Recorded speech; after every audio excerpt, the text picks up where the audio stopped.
had this forever and been meaning to use. Oh, it's broken. I just ran up the steps, so I'm a little out of breath, which is what I'm actually going to be talking about today, is breath. The whole purpose of this video is to let you know that the key to life is breath. The key to life is breathing. Like, just breathe. If you ever find yourself in an anxious situation and you're feeling tense, if you're feeling tense, you're not breathing. Because as soon as you take a breath, just like one breath, man, that feeling of like contraction in your body is going to release. Think of it as a giant sigh. You melt out of your chair. Melt. I mean, obviously you've heard of meditation and you've heard that exercise is beneficial. I want to talk about some personal experience with breathing. It's gotten me like this far in life. I have this neurological condition and it's called dysautonomia. It's a dysfunction of the autonomic system. And the autonomic system rules digestion. When you breathe, that's a big one, heartbeat rhythm, it affects different organs. Things that you don't think about doing, basically.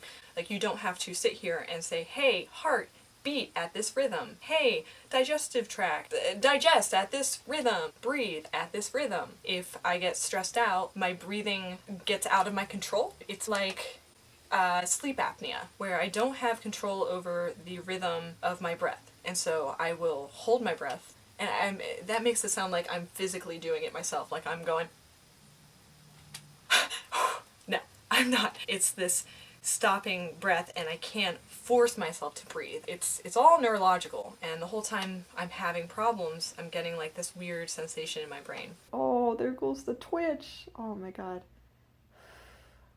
Yeah, so any little bit of stress. Oh, it's in my brain right now.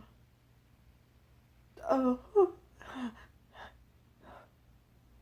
Oh, crap. Oh, man.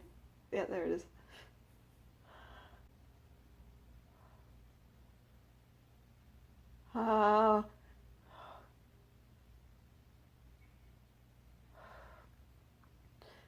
Okay, so for the record with that, when I said, oh crap, there it is, what I'm experiencing is this weird, flurry. It feels like, imagine someone taking like a bunch of peacock feathers and up and down from like my mid-back to the top of my head. They're like a bunch of them, different ways they're going up and down. Meanwhile, in my brain, it feels like it's being lit, like a light bulb. It also affects my hearing and vision.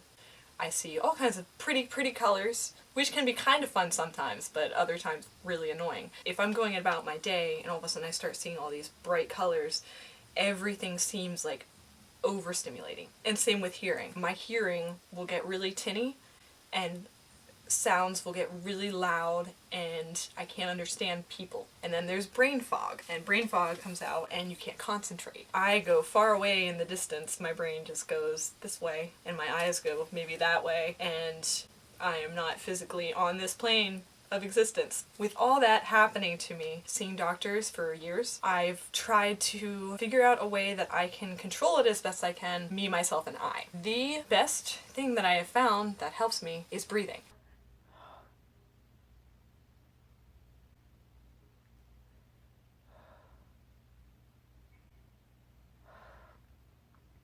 It makes sense that any form of stress triggers this, and so if I learn to really work with my breathing, I can get the whole system kind of back on track.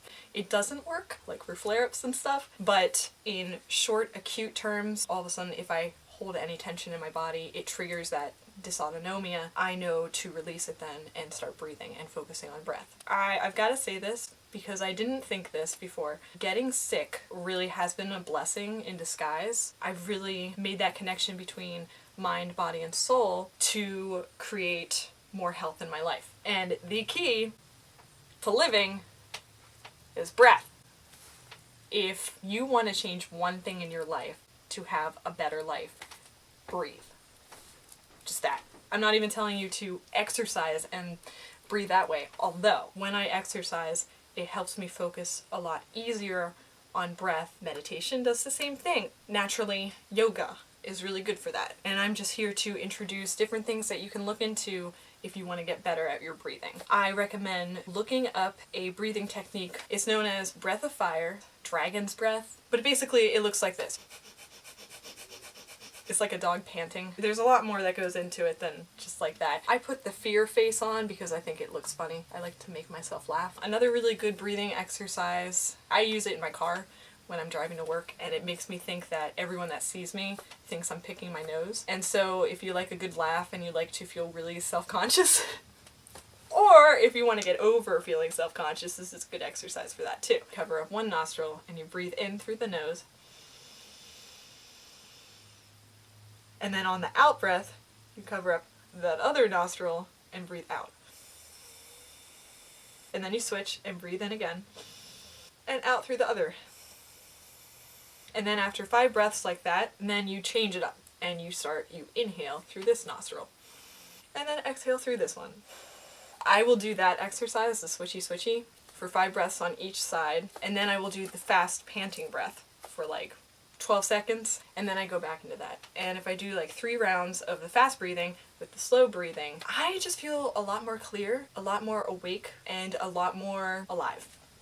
Key to life as breath, because if you're not breathing, you're not thinking. And this is a good one for all my peeps out there that have anxiety and depression issues. When you're depressed, and say you're laying on your bed and you're going, and your breathing is shallow and sad and light, and you're thinking all up in this head, I'm the worst ever, life sucks. I'm the worst ever, life sucks. I'm the worst ever, life sucks. I'm the worst ever, life sucks. To get out of this, you have to breathe into this. One of my favorite phrases in life is to breathe into your genitals. I like to correlate my life and the pains in my body with the chakra system, which if that's a little too new agey for you, it's okay. I don't try to push this belief system on people. But I found that being like, hey, here's a dot here, this is the crown chakra. Here's a dot, this is the third eye chakra. Here's a dot, this is the throat chakra. Here's a dot, this is the heart chakra.